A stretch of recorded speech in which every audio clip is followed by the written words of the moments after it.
Hello, and thank you so much for joining me today on the Community Ledger. I have to jump into another hot topic that has been circling around in many circles, and that is with regards to Trump and segregation. Apparently, he has taken out a clause with regards to federal contracts that highlights segregation. So let's go ahead and get into it.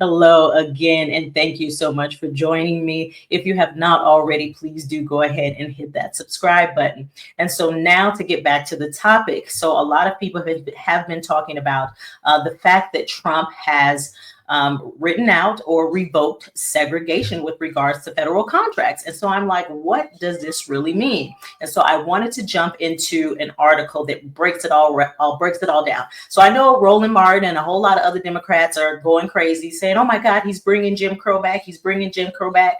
So let's go ahead and have a legal analyst speak to what is actually happening. Okay, and so I'm going to go ahead and read this. This was an article that Newsweek did a couple days ago so that we can just get some clarification on what's happening. Okay, and so it says, the General Services Administration, GSA, lifted its requirement for the prohibition of segregated facilities in government contracts on February 15th to comply with an executive order signed by President Donald Trump. So again, this happened last month, but they just started talking about it now.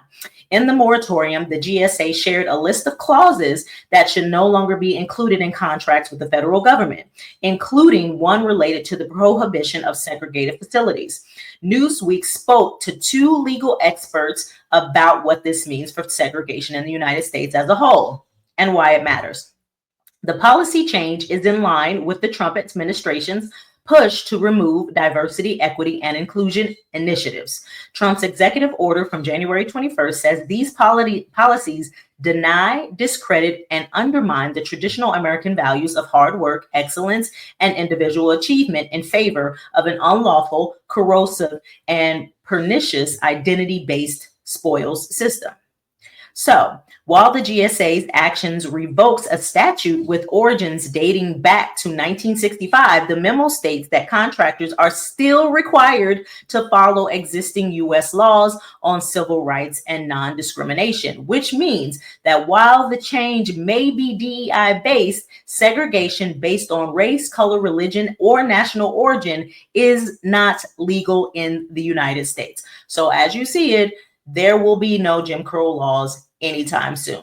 That is not what this means. So how I understood it, I watched something a little bit earlier, is that you have the Civil Rights Act. And so those things, that law is already in place. And so you cannot discriminate based on race, sex, religion, etc. And there was another clause on top of that, which was the segregation clause that defined exactly what those acts of discrimination may be, right? And so that is what was removed, I will say, from the top of the civil rights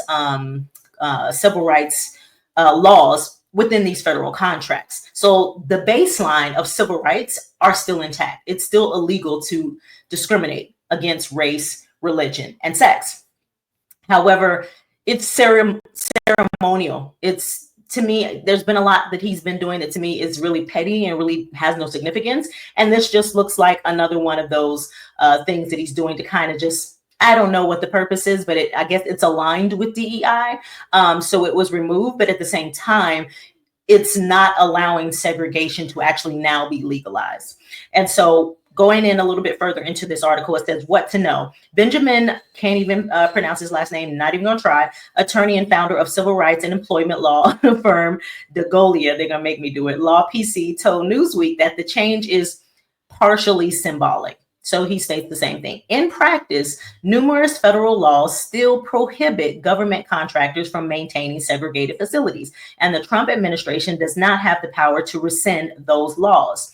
One example of these laws is the Civil Rights Act of 1964, which prohibits segregation on the basis of race, color, religion, or national origin at any public establishment.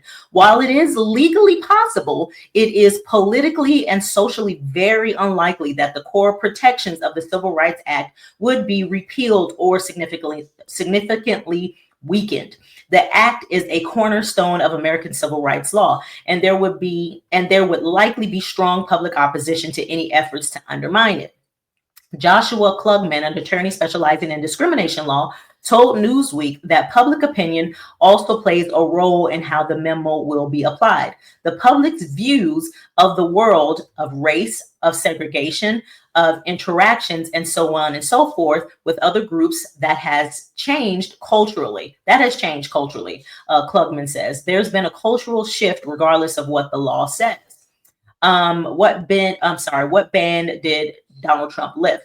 Trump's executive action ordered the federal contracting process to be streamlined to enhance speed and efficiency, reduce costs, and require federal contractors and subcontractors to comply with our civil rights laws. So that means there's not going to be like some contractors who can start putting up, whites only signs, et cetera, and that's going to be the new norm. No, they still have to abide by civil rights laws. That is the base. So again, this is really just, fluff, bait. I don't know what the purpose of this is. I guess maybe it's still under the DEI umbrella, so it was removed, but it's really not much of anything at this point. The order lifted a 1965 executive order by then President Lyndon B. Johnson, which required non-discrimination in employment by government contractors. In addition to refocusing the government contract process to a merit-based system, the memo states that new government contracts should not include the statute prohibiting segregated facilities. The clause has been included in government contracts for decades. What is the Segregated Facilities Clause? The memo announced change to the FAR, a document used by agencies to write contracts for companies providing goods or services to the federal government.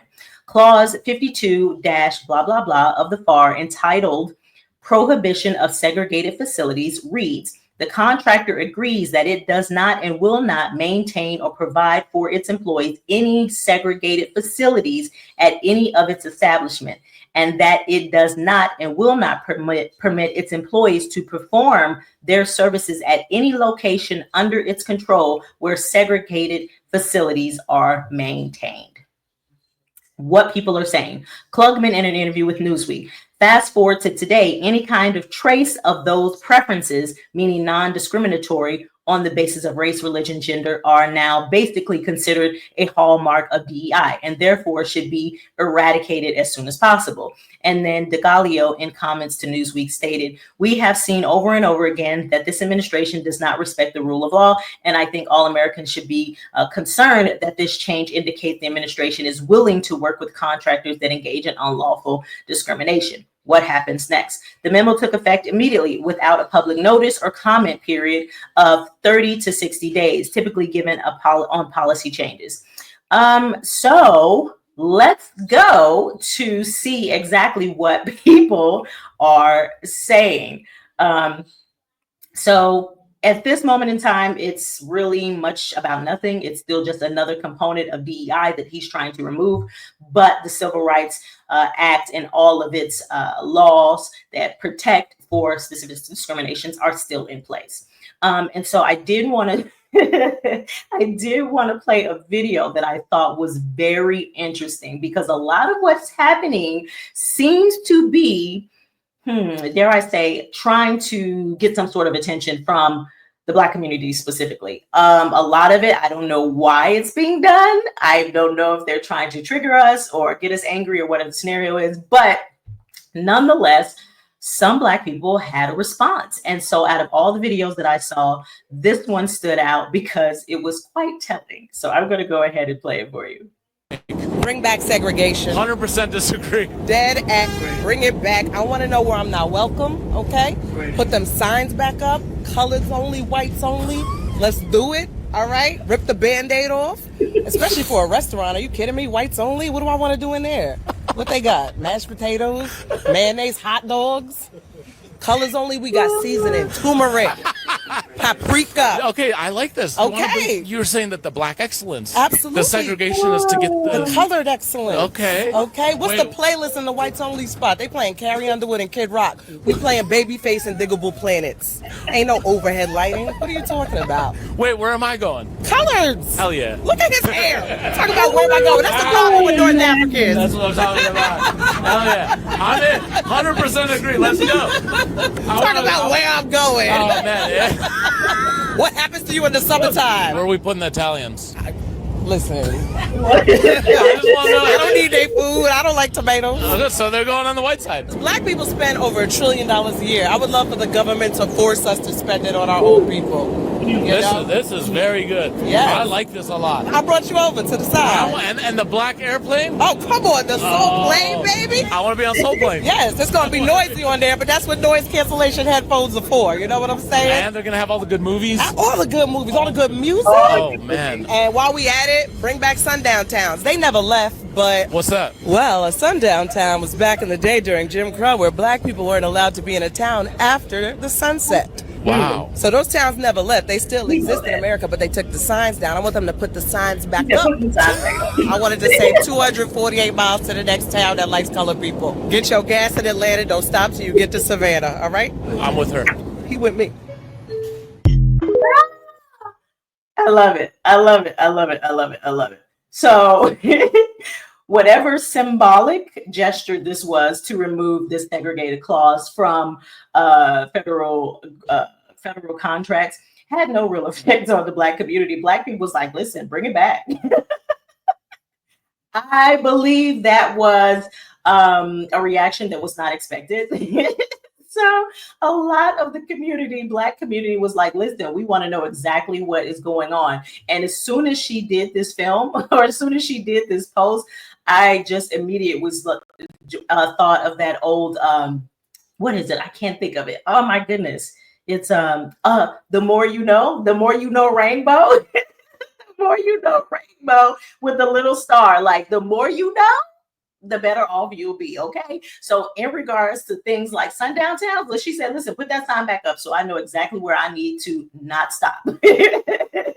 I know where I need not to eat. I know where I need not to sleep. And then everybody can just continue peacefully. Okay. She said, bring it back. And all over social media, you have groups of Black people saying, bring it on. Come on. Let's bring it back. Let's bring it on. Let's do it. Let's do it again. Let's do it again.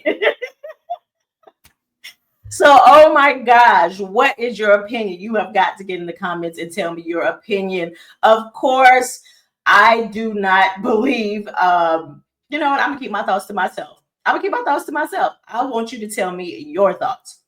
I want you to tell me exactly how you feel about reinstituting segregation here in America. Do you think it would be a good thing for the Black community, or is it taking about 5 million steps back? Please tell me your thoughts. And so until next time, again, my name is Andrea, and this is The Community Ledger. Be sure to like, share, and subscribe, and watch the next video by clicking right here.